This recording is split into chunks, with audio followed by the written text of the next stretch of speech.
haven't been able to do it in the church with the microphone and all of that. We were all baptized there. We were all baptized there. But the advantage of doing the second bit here is we can have a glass of Guinness. The church may not have been the best place for it. Anyway, just to follow through on what Maura said, this is an intergenerational thing. There's 4 generations here. We haven't ever done it before. It's always either been a wedding or a sad affair. So this is the first time we've actually pulled everybody together through 4, if not 5 generations. So for those of you who weren't at Fenner this morning, I'll just summarise in 1 minute a little bit of the background, and then I just want to talk about Annestown. So if you weren't at Fenner this morning, the gist of it is the family history goes back to 1066, Battle of Hastings. We can trace the people all the way back there. The Beresford name started in 1227, so it's a fair old distance back. There was one very productive guy and his wife, obviously, in the middle in 1450. Thomas and Agnes produced 21 children, 16 sons. Where's Thomas? 16 sons. Hiding.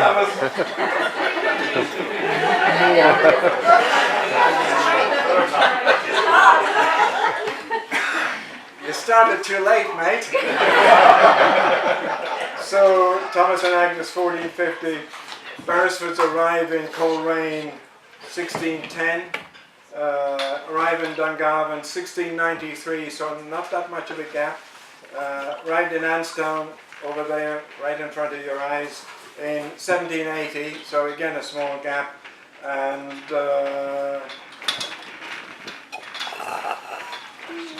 partly what we wanted to do today was to catch up with Eamon and Cora and Tom and all of the Clashmore people that haven't been around here for roughly 150 years.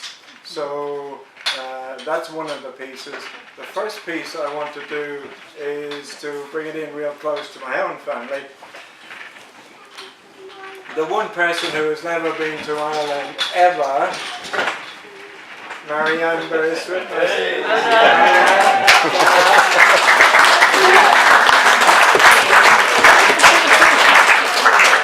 The newest addition to this family gathering, and my wife Cherry is sitting here. When Cherry went through the same thing as Marianne 20 years ago, here are the Beresfords, what's this all about?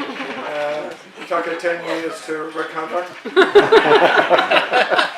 So what I want to do is just in a few minutes cover the history of this piece of land here and the people that have come out of it. And some of them were quite adventurous. So back in 1780 there was the farm and the farm next door. How we lost that, not quite sure, but we did have the 2 pieces of land originally. One house. Now relatively recently there are 2 families, Morris's and John's, and I think there's about 19 thereabouts grandchildren. So I'm going to call that generation 1, right? The very youngest kids that are running around. I counted 7 houses this morning, so we've gone from 1 to 7 in a matter of 1 generation. So the family is alive and well. It's marvellous that everybody is here.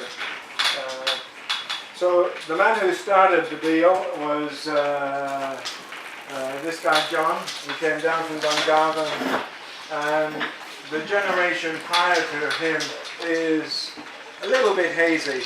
So there was a Romance generation somewhere in there. We haven't entirely got it nailed down yet. So great-grandfather John, his father we're calling Old Thomas. Thomas runs right through the generations. And there were 4 in that generation. So John, who came to Annestown, Patrick, who you'll see his gravestone in Gownbane in Dungarvan, and some of his family, Louise Beresford, who lived around Dealish, but as yet we only have her name and the townland she lived in. And then there was probably two others. I say there's two others because there are Beresfords in Canada, around Nova Scotia and Newfoundland. There's 80 of them, and they're connected in here, but they haven't worked out that one generation of gap. There's also a whole group of Beresfords that were up the coastline from us here in Annestown, so Bunman, Boatstrand around there. There was 4 generations of them, which I did the family history on and wrote off, but I never got back past here. They're not related to us this way, so they must be related one generation back. So this morning we looked at the Beresfords coming into Ireland, coming down to Waterford, and the last guy being Tristan Beresford III. So we are direct descendants of Tristan, and starting with old Thomas and then John. John came to Annestown with a pot of money. We don't know how big the pot was, but he built the house, he built all the farmyards around it, and his son Thomas, so this guy here, he may have had brothers, but we haven't been able to track them. Thomas had money, and he also had sons and daughters. So one of the sons is Nicholas, your great-great-grandfather, Eamon, and Mary. Where are the Flynns? Okay, so this generation, Flynns of Monamila, Beresfords of Flashmore, were 2 of the family group. So you're talking about 1, 2, 3, 4, 5 generations back. And absolutely marvellous to have the Beresfords of Flashmore here. What we wanted to do today is to bridge the gap between John Morris in particular and Eamon and Tom on the male side, to see if they can see each other now and again, and maybe their children get to know and have lots of cousins around here. 150 years is nothing, right? Preach it just like that. One day, 2 Guinnesses and you're done, right?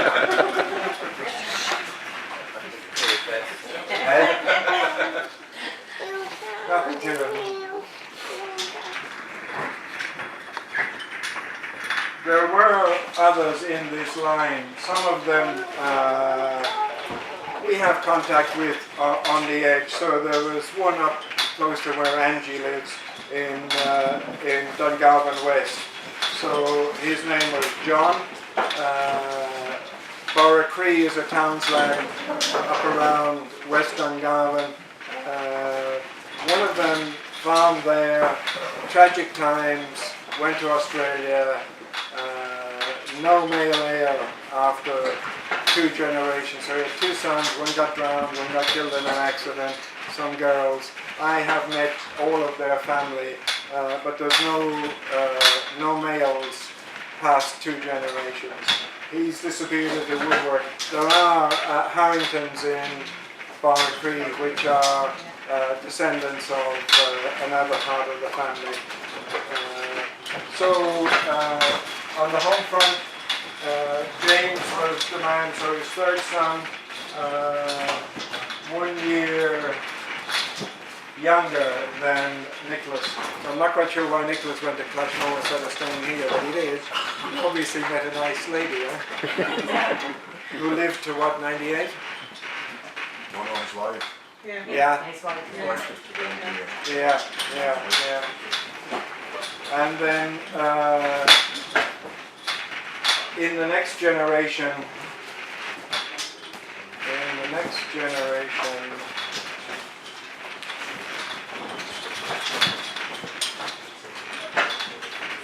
my father's generation, we have a nice picture that I'll show you in a minute.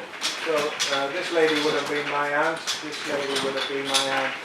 So the coffee's down there. Hello, welcome back. Only been 50 years.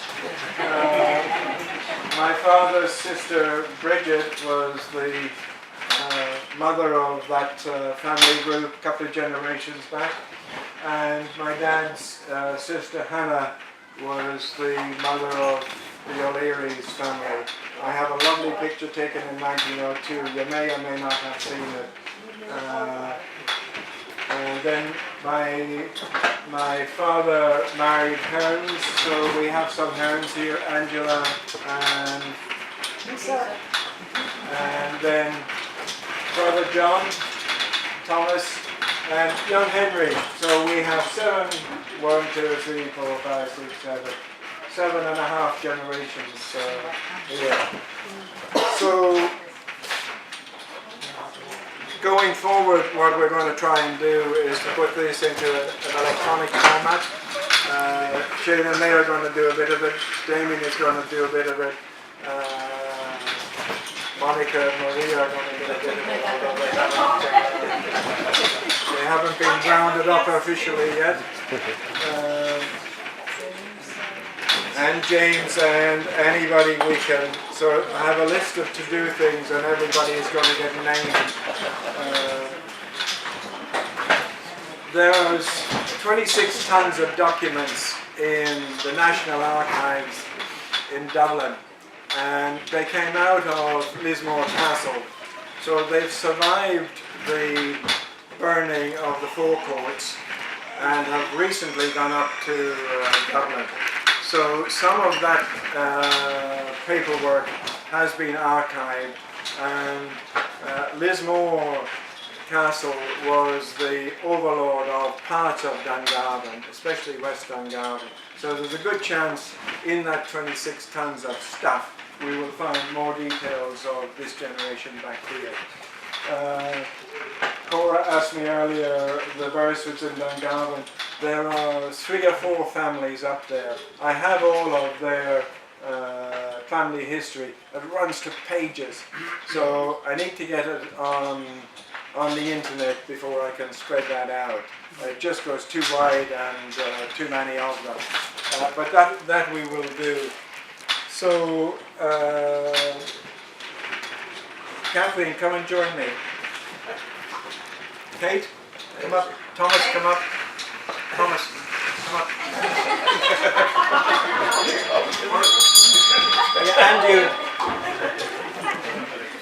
So, our aunt Catty had a private school up in Benvoy. So as you drive out of Annestown and move up, she had a private school for boys and girls? Boys and girls. Day school, right? Secondary day school. This is the bell that she used to use to round up Margaret and Kathleen and everybody. Remember it well. So what we want to do is in 10 years from now, we want Thomas to ring the bell. And get whatever Beresfords are standing in Waterford or Newfoundland or Australia or whatever, come back here, same time, same place, 10 years from now, and do it all over again. So Thomas, Kathleen wants to present you with the bell.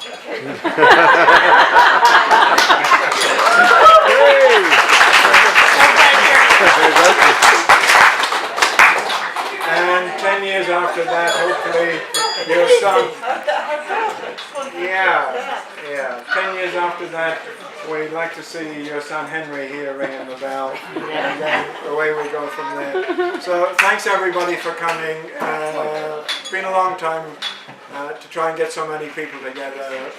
Safe drive. Have a Guinness before you go. Thank you.